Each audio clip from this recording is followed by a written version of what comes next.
It's a real honor to be here.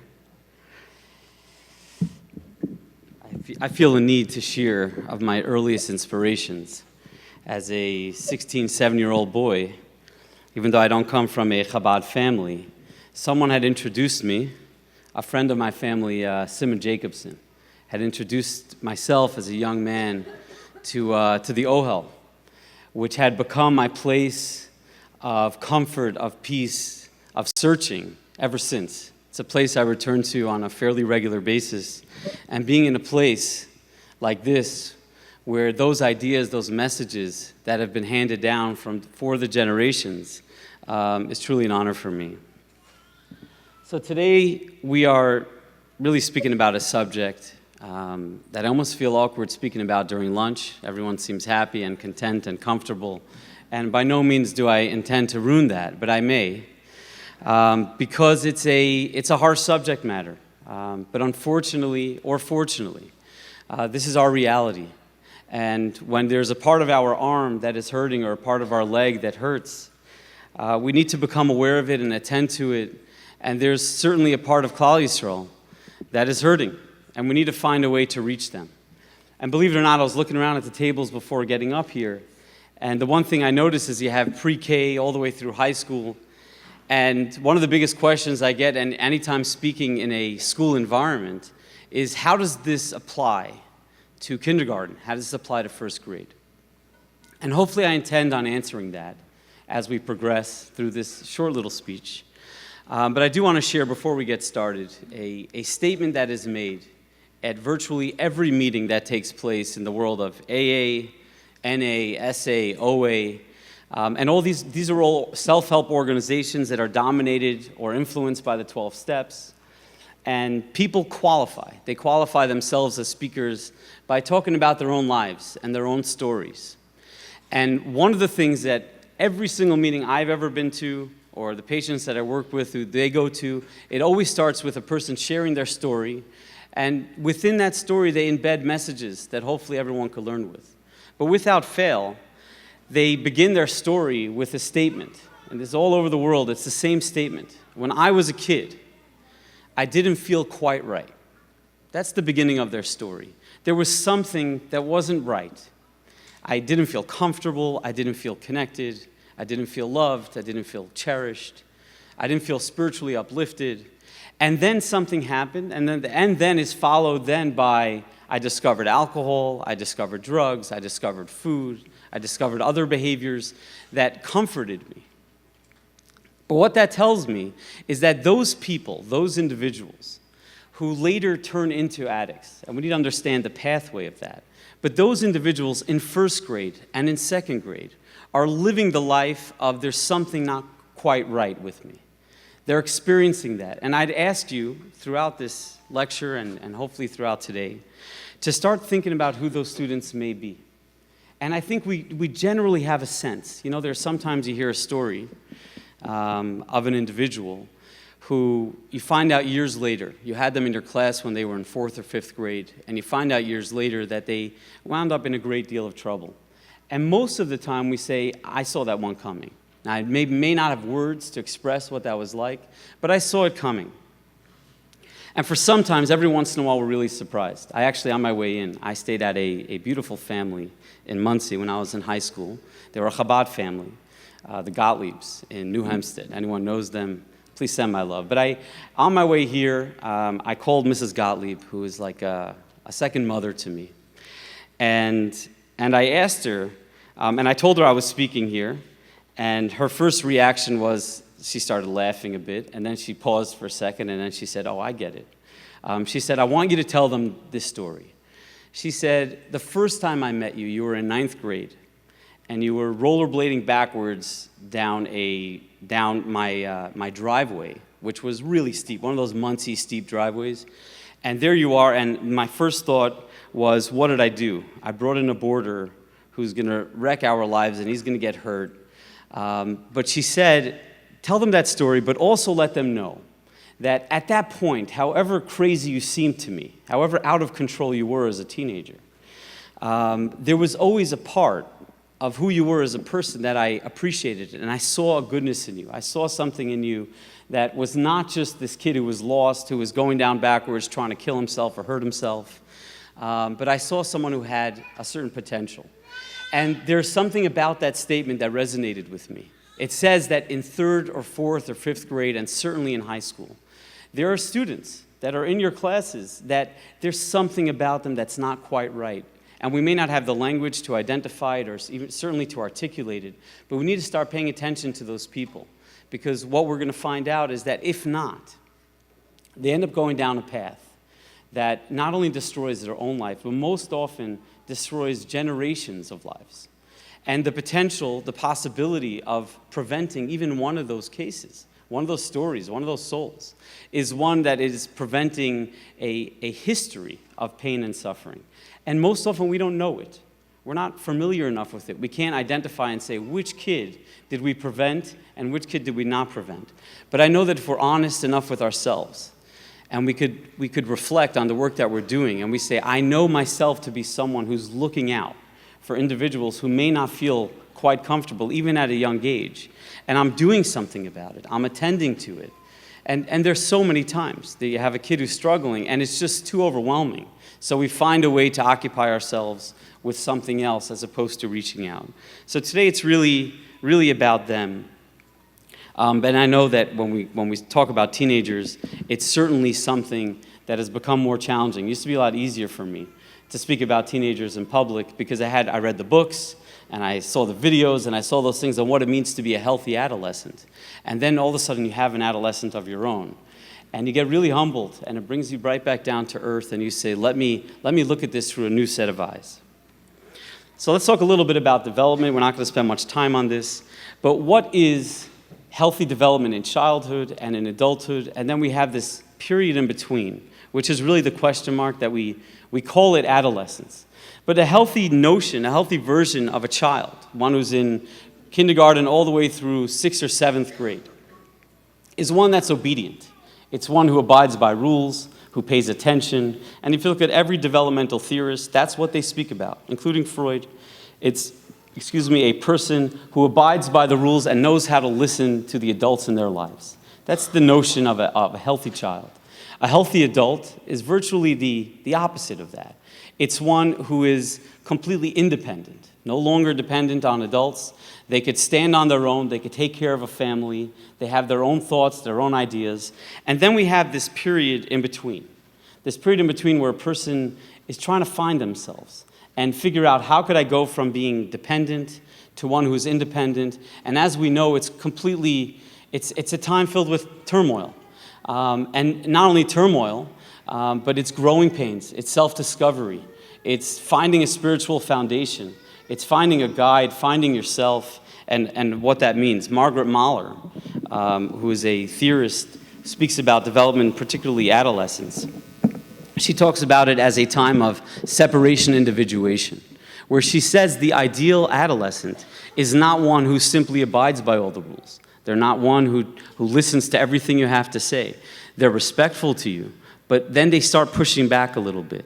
And the idea of an adolescent who, when we talk about having Yiddish nachas from our children, when we're referring to adolescence, it's kind of misplaced, because nachas often is you're following in the footsteps that I would ideally like you to follow in, as opposed to my intention is to help you find your own way. Find a path that works for you, that you could settle into and find comfort in. And most people, that's filled with a bit of a crisis. And we don't look at that crisis as being meaningful, but it absolutely is. And as we know, adolescence is the time that most people find themselves in trouble. When you look at treatment centers and you ask people who are in rehabs for severe addictions, when did you start experimenting? When did you start using drugs? Almost always, around 80% of them said that I started using in my adolescence before the age of 17.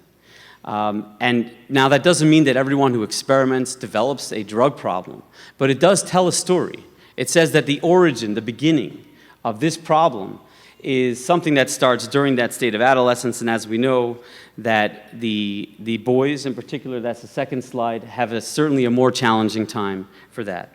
I don't want to go into this so much, But there are current trends, the current trends that we have today that we're dealing with. Hopefully we'll have a chance to speak about it. For those who don't know, that big guy is on the top left. That's Fortnite. That's a game, the most popular game being used on phones today. Teenagers on average could spend a bunch of hours if given the chance to get involved with it. We have marijuana, we have alcohol, and then we have technology use in general. But we need to understand, if this is the exposure that every kid has, everyone really has access to these things so long as they're permitted. Now, of course, we try to create an environment where they don't have as much access, and they're not in as much danger as the general population.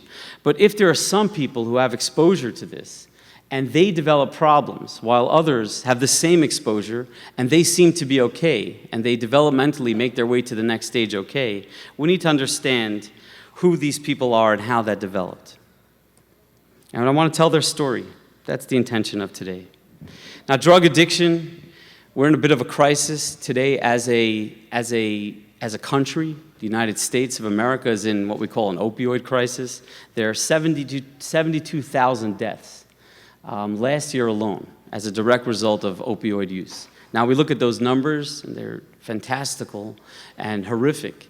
But then when you start looking at the Frum community, there was 2 op-eds put out by Tzvi Gluck in the past few weeks talking about the amount of deaths that we've had in just a short period of time, a very short period of time.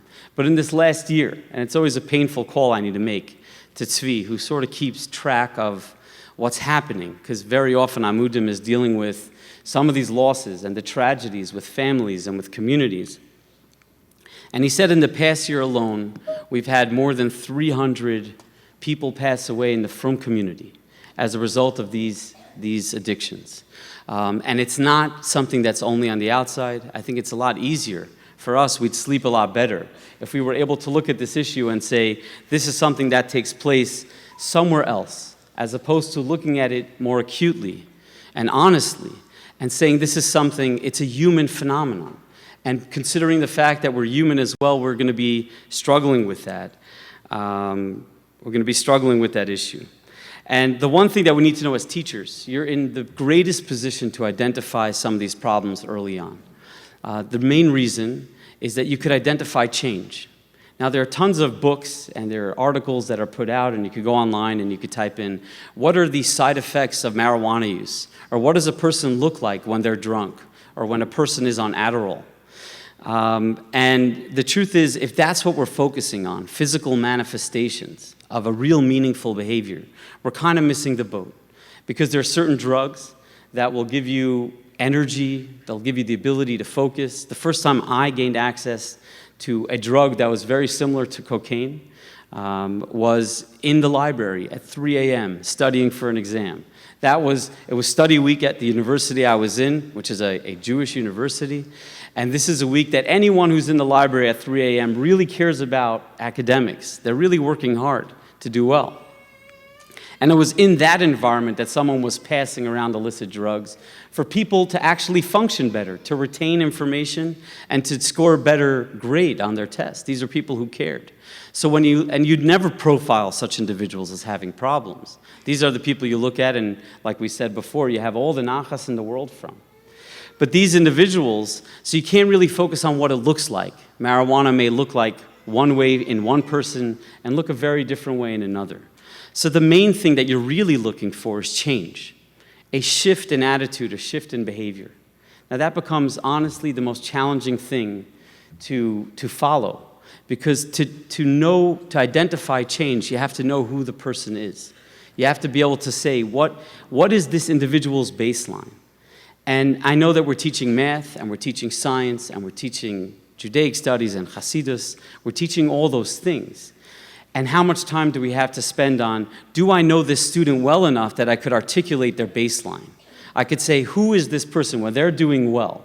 How do they generally act? How are they with their friends? How are they at home? How are they with homework? And very often it's hard to keep track of. And I hate to put another task on everyone in this room. But the truth is, we need that task. We need to assume responsibility over that task, because who else will? And as we'll see so often, these individuals are coming from places and homes where there's a lot of pain and there's a lot of suffering. And very often, they're not necessarily being attended to in the way that we would like. And then the next people down in that list really become everyone in this room. And it's a responsibility that we all need to embrace, because this is our brothers and our sisters who are suffering. So we need to know our students well enough to say, I know who this person is and how they act, and then I could determine whether or not they're deviating from that. And in that space, I could look at them and say, what's going on with this person? I could turn to them after class and say, how are you? I noticed that you're acting a little bit differently. And that is the primary way of assessing a problem in any form of behavior. I'm a professor in grad school, and one of the classes that I teach is to a FRUM group. LIU has a FRUM social work program, which has been beautiful for the past 7-8 years. Several hundred graduates who are now working within the FRUM community, being educated about issues within our community. It's a beautiful thing. But I have a challenge with them, and these are all second-year students. And I ask them, how many of your students, how many of your patients have a history of some form of abuse? Now, abuse obviously has a wide spectrum. It could be neglect. And to be honest, even as a therapist, I'm having a hard time with the word abuse at this point, because it's overused. It's so overused. At this point, it's hard to find a single individual who doesn't have a history of trauma and abuse based on the broadening of a definition.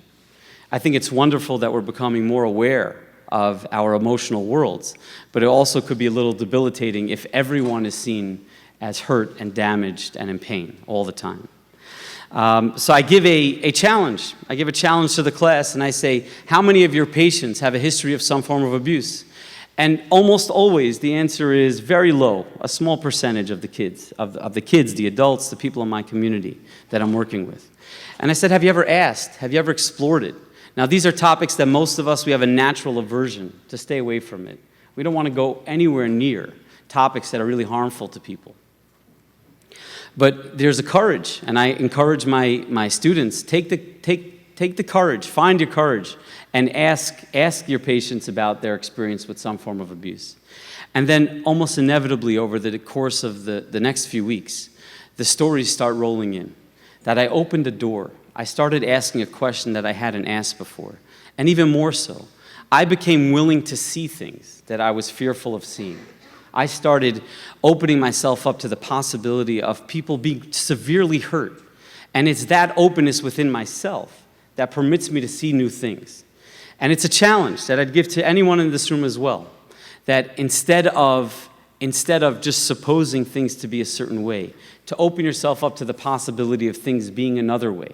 And all of a sudden you'll start noticing that people will open up to you in a new way. They'll share things with you that previously they never had. There's one thing that you'll find with teachers, I assume all of you in your schools could look at the staff and say there are certain teachers or rabbeim or moras who, the kids who have some form of struggles, they all turn to these individuals. They're the ones who get all that attention. Now, you could look at it with a sense of envy and say, why is it that they're turning to this person and not me? But you have to look at what that person's doing. And most often what they're doing is they're opening themselves up to the reality of another person's experience. They're allowing that to exist within them. And because they do that, they expand, and people feel comfortable enough to share their life experience with them. So who are these people? There's a video. Let me just see how much time I have. I don't have enough time. If you want to see the video, we'll do it a little later, because I know there are other lectures coming up, but I will skip right through it. But it's a video that was made by the FRUM community for the FRUM community, speaking about the reality of addiction and how it kills people, and people are hurting in that way.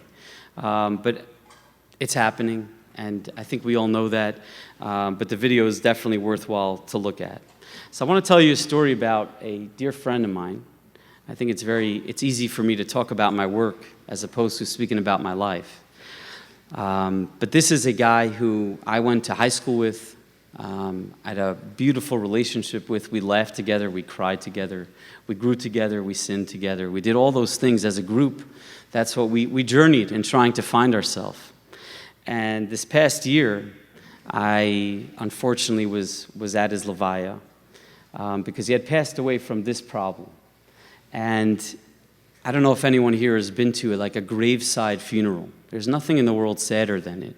It most often takes place when they find someone last minute, or when a family is dealing with such profound shame and discomfort over the loss of this individual, and they can't conjure up a story. And again, I say that without any judgment, to lose someone that you love in a way that's shameful. I understand the need to tell a story that's different than what actually happened. But this was an individual that had passed away of a drug overdose, who was a dear friend of mine. And I remember standing there at the graveside, along with a few other friends that we grew up together, and we all spoke about how much we loved him, how much we cared about him, how much he's influenced us in our life in a positive way. And I remember on the way back, with a broken heart, I was speaking with my wife on the phone. And I said, there was one thing I noticed that was not discussed. And it's of the most important questions. But I said to my wife, I think everyone there knew the answer to this question. No one asked the question of why or how. No one asked, how did this young man, a dear friend of ours, who went to the same yeshivas that we went to, had a beautiful family, but no one asked what happened to this guy. How did he arrive at such a place? Because everyone there, they all knew him. We all knew him in ways that the rest of the world didn't really know him. We knew that he struggled academically and carried a great deal of pain with that. From day one, he was someone who just couldn't keep up. He couldn't keep up with the class, he couldn't keep up with the lessons, and he struggled, and he spent most of his life, day in and day out, getting D's on anything he did. And obviously, like many of our students, they go through the ups and downs, and they have those periods of times where they beat themselves up and say, at all costs, I'm going to do better than the D that I normally get. And he did that, and he struggled through that. He generally just got D's and C's, and every once in a while, something different. And we saw him struggle from yeshiva to yeshiva. He was bounced around a little bit for behavioral problems, for academic problems. We saw his family break apart later on, where his parents got divorced, and the pain that he had, going through that. And we saw the struggling that he had in finding his own marriage and having children. We saw the pain. And there was no one there who needed to ask the question of how and why, because we knew that this man, a dear friend, suffered day in and day out. And the fact that he found his way to some form of comforting behavior was not something that surprised us. And it's the one thing we need to understand about self-soothing types of behaviors that ultimately become addictions, is that they're a lot less of a mystery than we'd like to make them out to be. They are something that we could trace, we could understand, we could develop a sense of knowledge, and also tools how to help such people. So where do they come from? Where does this young man, and what's his story?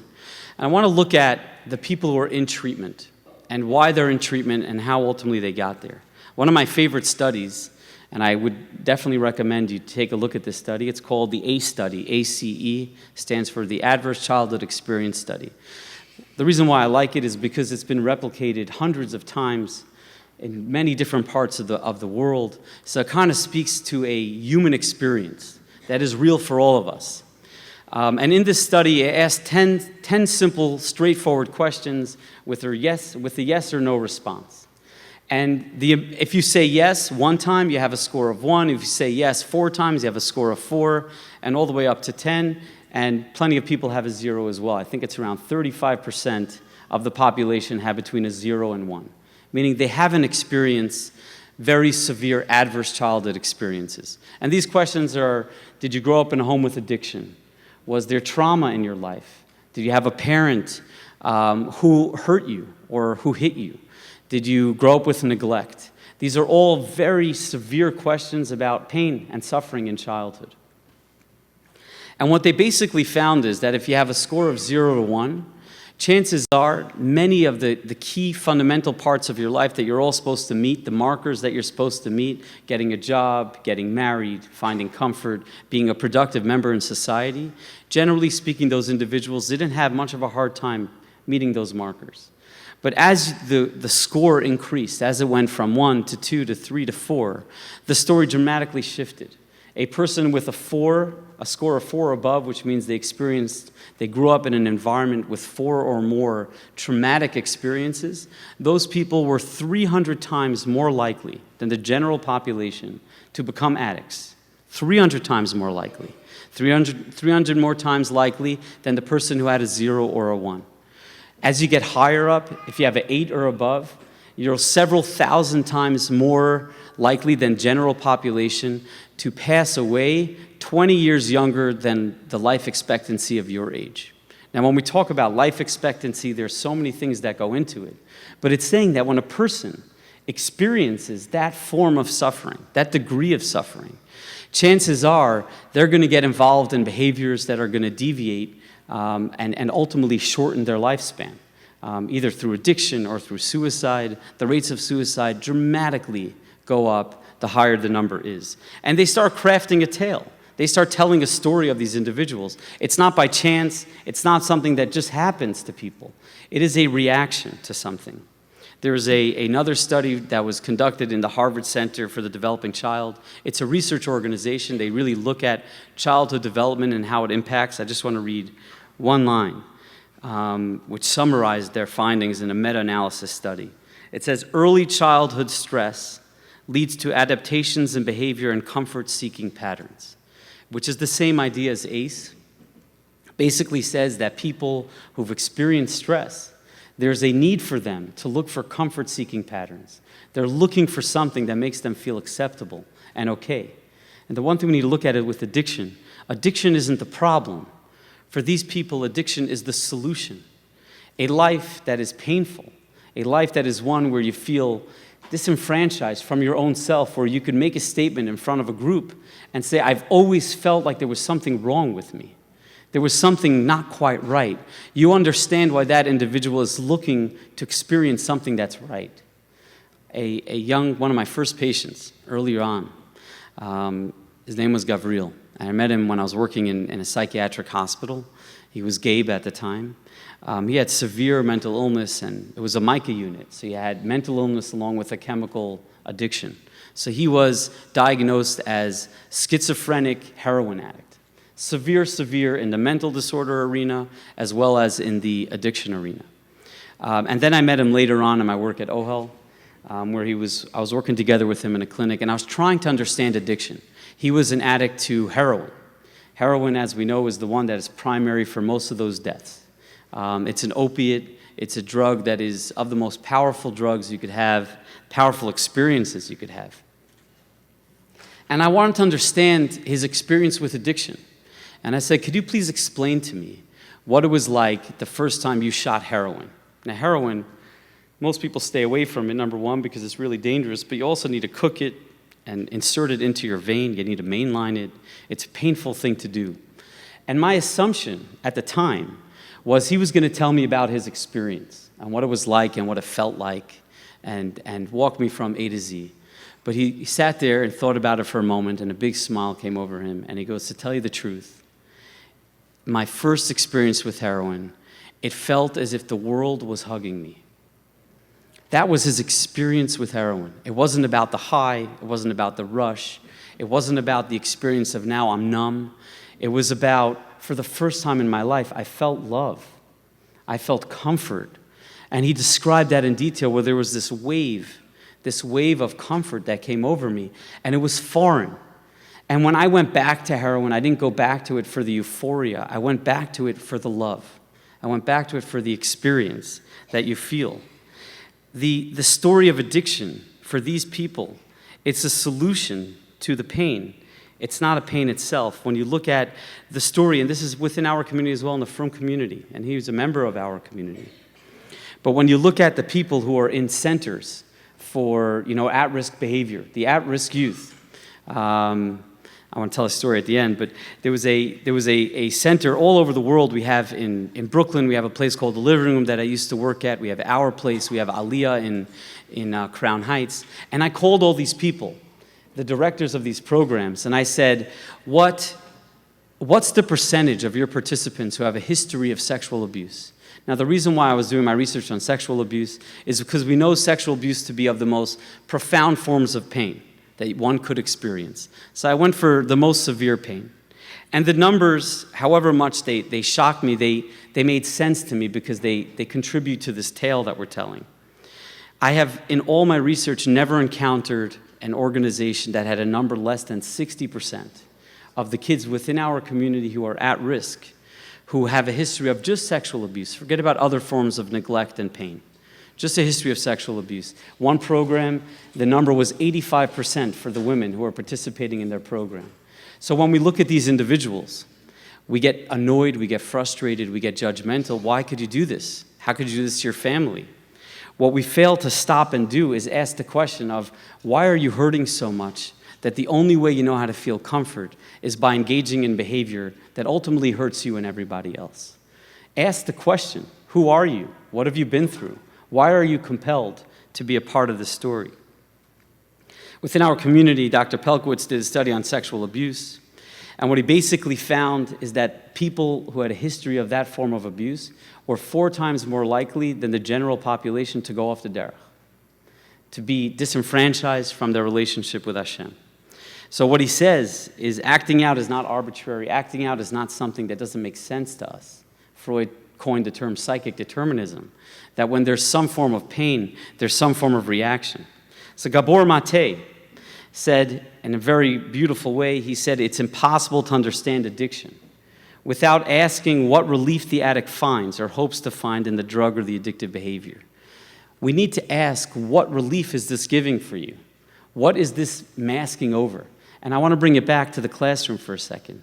When you have a kid who, for whatever reason, looks not right, trust that intuition. They're probably not right. There's probably something there that's missing. There's a pain, there's a frustration that we now know, if left unchecked, will lead them to find other ways. And the possibility, and everyone here I know has a story.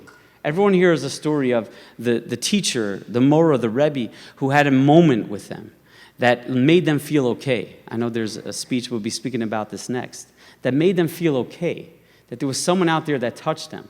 And that, by the way, is the substitute. It doesn't have to be that I need to find comfort in these other behaviors that are dysfunctional and maladaptive and cause pain for generations. But rather, I could find comfort within my home, within my community, within my teachers. And I could find a path and a way to replace that. And imagine, and by the way, all the research validates that if people find another way, they don't need to go down the path that ultimately is painful for them. I want to, this is when you talk about the role of a teacher, just from the study that Pelkowitz was talking about. And it speaks to the severity of our role and how meaningful it is. Where one of the participants, who's no longer frum, grew up in the frum community, no longer is. He said, I didn't want to tell anybody because I didn't know if I would be believed. Looking back now, there were so many clues my rabbis could have picked up. I feel like they were purposely naive. The only answer is they wanted to cover it up, and that really affects me. And the one thing you see here that's so clear is that the pain very often is in the cover-up, not in the experience. It's in, I went through something really painful and harmful. And then there was a neglect. And then there was a naive reaction from the people around me who were tasked with taking care of me. So I want to just end with a study that it's always inspired me. Now, yes, we're not rats, but we could learn a lot from the experiences of even animals. And I believe this to be true with humans because I've seen it. I've witnessed it. I've been a part of this transformation. We know that if you take an animal and you isolate him into a cell and you give them a lever that they press and they get high, they'll press that lever until they die. That's what we know how addiction works. But that's just about addiction in the brain. So what this guy, Bruce Alexander, in the 70s came up with is, why don't we take those rats out of an isolated cage and put them into a group cage? Now they're no longer alone. They could experience the interaction of a community, and we'll also have the levers with the drugs so they could press them and get high whenever they want. Will they do the same thing? And what they found in that environment is that when people are within a community and are giving that support of a community, they have the same drugs, they may use them, they may experiment with them and explore with them, but none of them kill themselves. None of them get to that place where they're so isolated and disconnected that they get desperate enough to say, this is the only thing that matters to me. And that's our job as a community, is to create space for difference, for people, for pain, for things that we don't quite understand. Because if we do that, we provide healing for people. We provide an environment where they don't need to go that far. I just want to share one story. I was doing work in Aliyah, and we'll end with this, with Fagin, I believe that's what his name was, if I'm not mistaken. He was a beautiful man and was just starting out his program. And he tasked me with, why don't you hang out with a group of the guys in my school, run a group with them once a week, and talk about different subject matters. And inevitably, we ended up getting to these types of subject matters. And there was one young man in the group who said to his friends, he's like, should I tell him the story? And there was like a giddy experience in the room. Like, what do you mean tell him the story? And they were just encouraging this one kid. Now, this kid was barely functional at the time, but he had this childish smile on his face, and finally he acquiesced and said, okay, I'll tell the story. And everyone sat there listening to the story. And he goes on to tell the story about when he was a kid. When he was online to see the Rebbe, he one day went and he made in school as an art project, he made a picture frame. And on this picture frame, it was made out of like noodles that he painted, and he put it on a little frame. And he handed it to the Rebbe. And then a little while later, he went back. And as he was passing by the Rebbe's office, he saw that picture frame with the Rebbitzin in it, the picture frame that he gave. And here's this boy, completely disconnected, completely disenfranchised from so many parts of his life. And when he told this story, he connected to community. When he told this story, he connected to purpose. And that's the beauty of what the Rebbe gave so many of us, if not all of us. This idea that you matter, and we're here for you.